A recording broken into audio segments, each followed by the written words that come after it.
আজকে আমরা subject, verb এবং অবজেক্ট সেন্টেন্সের যেই তিনটি মূল উপাদান, তার মধ্যে আমরা সাবজেক্ট কী করে বের করতে হয় সেটা শিখব।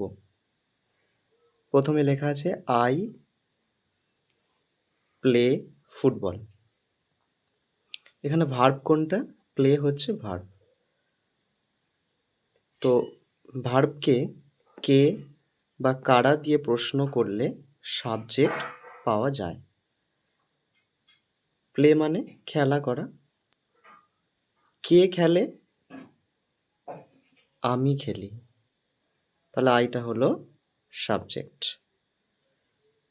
সেকেন্ড সেন্টেন্সে উই প্লে ফুটবল।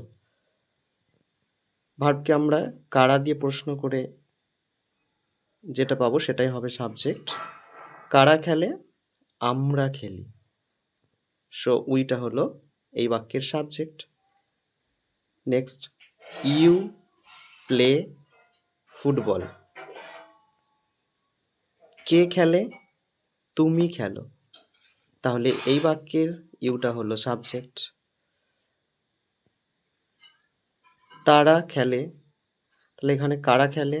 তারা খেলে দে, দে মানে তারা, দে হলো সাবজেক্ট। পরের বাক্য, হি প্লেজ ফুটবল। প্লেজ মানে খেলা করা। সো কে খেলে? সে খেলে, হি। সুতরাং এই বাক্যের হি হলো সাবজেক্ট। Thank you.